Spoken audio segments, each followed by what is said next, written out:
Voici maintenant la deuxième vidéo d'exercice d'application sur le petit jeu. Pour ceci, vous avez besoin d'un drapeau. Allez l'Europe. Oui, je sais, je me suis un peu excité sur mon balai pour nettoyer la terrasse. Stratégiquement, un des éléments les plus importants pour attaquer un drapeau au niveau d'une approche, c'est de bien choisir son point de retombée. Le point de tombée de balle, après le vol, et ensuite la roule pour aller jusqu'au drapeau. Vous avez en fait deux situations qui sont totalement différentes. Si vous devez passer par-dessus un bunker avec un drapeau relativement proche, vous allez très facilement visualiser ce point de tombée. Mentalement, c'est plutôt facile, mais par contre après, c'est vrai que l'exécution et du coup la pression que vous supportez va être plutôt difficile, mais au moins, vous savez ce que vous avez à faire.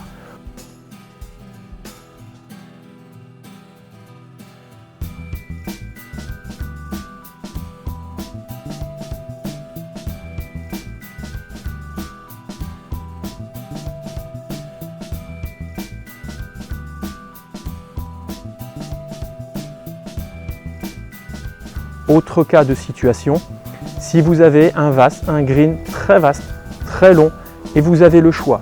Là, c'est là pour moi le plus difficile pour un débutant, c'est justement de bien se concentrer, d'identifier son point de tombée parmi cette très vaste superficie pour effectuer son coup, pour savoir au moins ce que vous avez à faire.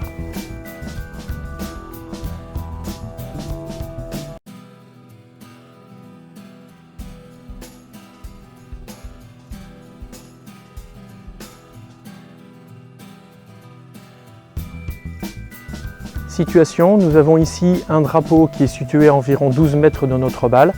Je vais donc chercher ici, par exemple, à venir tomber à 6 mètres pour éviter les différents obstacles que j'ai sur mon terrain. Pour matérialiser ce point de retombée, vous pouvez tout simplement utiliser un journal.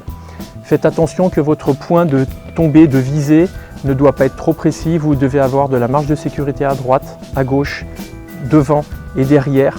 Si votre point de tombée que vous cherchez est trop précis, vous risquez de le rater parce que votre objectif va être trop compliqué pour vous. Ordre de grandeur, si vous cherchez un point de retombée, comme au golfe de Servan sur le practice, les cibles que vous visez ont un diamètre d'environ 10% de la distance. Soit ici, je vais chercher une cible qui est donc un point de retombée qui est à 6 mètres de moi, ce qui va me faire à peu près 60 cm, ce qui représente un tout petit peu plus que la largeur de ce journal-là. Maintenant, votre exercice va être non pas indirectement de viser le drapeau, mais de chercher à faire retomber précisément la balle sur votre point recherché. Pour réaliser mon approche et tomber sur mon point de chute qui est à 6 mètres de ma balle, j'ai choisi ici mon 56 degrés. Plus qu'à s'exercer et tenter de toucher notre cible.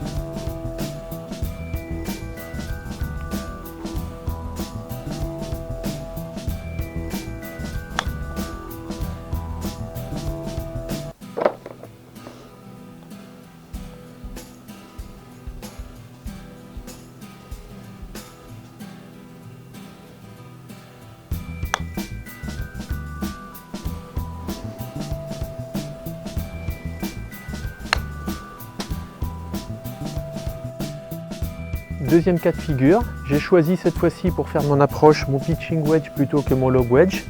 Je vais dans ces cas-là rapprocher mon point de tombée et après l'exercice est exactement le même.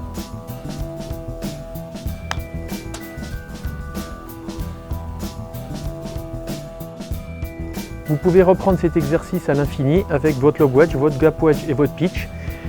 Pour un même club, vous pouvez déplacer les points de tombée pour travailler des trajectoires différentes, comme sur l'exercice du smash coronavirus.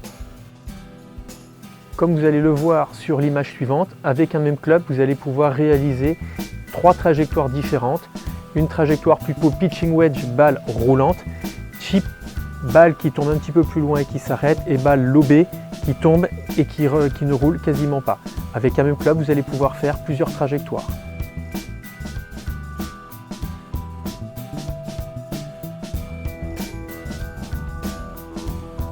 Si vous souhaitez faire un coup roulé, les proportions de vol et de roule seront différentes en fonction des clubs, le loft étant différent.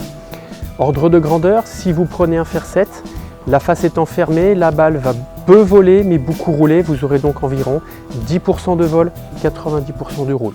Si vous prenez un fer 7, vous aurez, loft étant un petit peu plus important, 30% de vol, 70% de roule. Si vous prenez un sandwich qui est encore plus ouvert, dans ces cas-là, vous obtenez à peu près 50 de vol et de roule. Je vous conseille de réserver les approches au fer 7 pour des approches qui sont relativement longues. La face étant fermée, le manche étant long, le contrôle de la distance sera relativement difficile sur des petites approches. Dans ces cas-là, réservez-les pour des approches qui font au moins 10 mètres de longueur. Et n'hésitez pas, quel que soit le type d'approche, de venir, en cas de besoin, redescendre vos mains sur le grip pour vous permettre d'avoir un meilleur contrôle de la distance. Merci d'avoir regardé ces 2 vidéos sur les approches. J'espère que ceci vous a plu. N'hésitez pas à me contacter à contact@golfosud.fr pour avoir des renseignements. A bientôt au Golfe de Servan et pour d'autres vidéos d'entraînement à la maison.